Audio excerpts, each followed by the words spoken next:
Woo! What's going on, y'all? It's your boy RickyMoto. Welcome back to yet another video. Today I'm going to be doing a long-awaited video, which is a breakdown and review of my personal helmet that I use for pretty much every video. All my motovlogs, everything that I do on here, and you always see this helmet on my channel. And today I wanted to break it down. A lot of you guys have requested, what kind of setup do I have for my GoPro? What is my Bluetooth intercom system, etc., etc. So yeah, I'm going to do a quick overview of everything. And I will be making detailed videos on each component itself. I'm going to be doing a deeper dive into each component. I'm going to make a separate video about, reviewing each unit, my thoughts on it, my review on it, what my experience is over the past few years. This helmet over here is also my first ever helmet. This is a Scorpion XO R1 in the Air Corpus colorway, which is pretty much this matte carbon fiber graphic. It's not actually made of carbon fiber. Now there is a actual carbon fiber version of this helmet, but the reason why I didn't get that is just because it was out of my budget at the time. And also you can always get carbon fiber helmets for way cheaper than what this would have costed if it was carbon. I paid about $500 or so for this helmet. The actual carbon fiber version would have been like $600 or so, $650. And I also did change out the windscreen to a smoked finish along with an anti-fog filter underneath. That way, as I'm riding in cold weather or, if it's kind of musty out, it doesn't really fog up, and it does wonders. It's a pin lock insert, meaning it just clips onto these little rivets on each side. I do have a couple decals on here. It's not necessarily color matched or anything. I just had random pieces of vinyl laying around one day, and I used my Cricut to create this RickyMoto Instagram tag. I believe it's actually incorrect. It's supposed to be It's RickyMoto, but yeah, that's over there. This whole entire thing used to be sticker bombed at some point from a lot of products I got for my bikes. They would give me stickers. I think this was for like the levers that I got on my R3. I did take a lot of the stickers off just to kind of clean up the look. On the back we have a DOT rating. It is also ECE rated, but I peeled off that sticker. We have a top vent over here that can adjust. I usually keep all my vents closed in the front. That way I can get better sound quality for my videos, and that's another reason why I'm always out of breath, because there's literally no air going into this helmet. We do have one exhaust coming out here. It's a fixed exhaust, so it's always passive. Towards the front, we also have another air vent for the chin. I leave this one closed as well, but even if I left it open, it's not really gonna help because this is in a way and there's really no air flowing in here. Another great feature about the Scorpion XO R1, or a lot of Scorpion helmets in general, and it's also the main selling point as to why I even picked up a helmet from Scorpion, is that these cheek pads are actually adjustable. So there's actually a little button knob down where the chin is, kind of like a little balloon right there in the red. You basically pump it and it inflates these cheek pads to be a tighter fit, or if it's too tight, you can kind of loosen it. There's like an air release as well. This is also a medium-sized helmet, which is the size of my head. It's also an oval shape, so it's more elongated kind of towards the front. Now there's different types of helmets out there. This is actually not a street helmet. It's actually a track helmet. So with track helmets, the difference is that it's a little bit more streamlined in the face. So the benefit of that is you get a little bit more aerodynamic performance.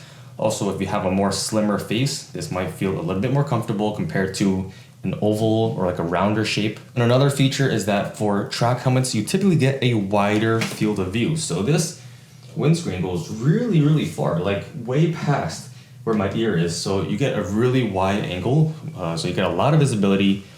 The only sacrifice is it typically gets a little slimmer. So, if I'm looking around, I do notice the top and bottom are quite narrow, but it's also very wide. So yeah, that is pretty much the overview of the helmet itself. Now let's talk about some of the attachments that I have on here. I know this is going to be the main focus, but I'm going to move away from that for the time being.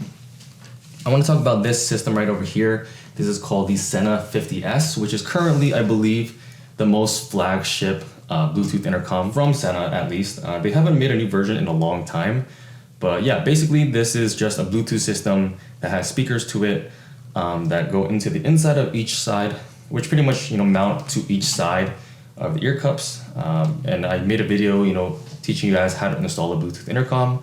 You can go check that video out. But I absolutely love this system. There's a whole bunch of great features. You can kind of have its own little hub where, like, if you have multiple riders, you can connect to like a server type of thing, like a Discord kind of call.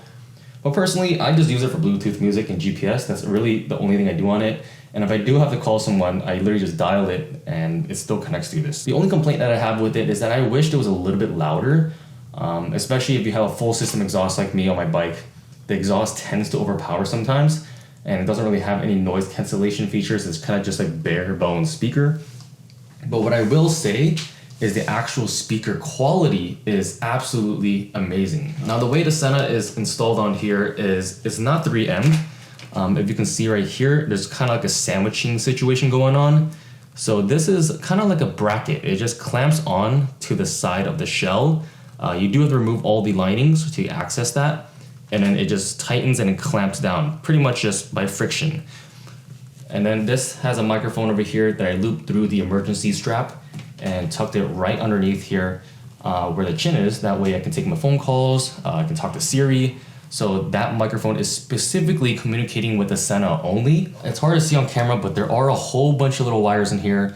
That's because I have some wires connecting to my GoPro. So moving on to the fun stuff. The GoPro. So this is the GoPro Hero 11 Black Edition, which is the better version. And this is a housing that I got from eBay. It's like an off-brand, but basically it has a mic adapter piece down here, along with the actual shell for the GoPro. What I really like about this piece is that it has access to all the ports and the buttons. So your record button up here, your menu / power on buttons on the side. And also you have access to the battery area. Now I don't have the actual enclosure for the GoPro itself on here just because I do have a microphone adapter and it does kind of block, this access if I were to, keep that cover on here. So I removed the cover and it also makes it easier for me to change the battery out or change the SD card.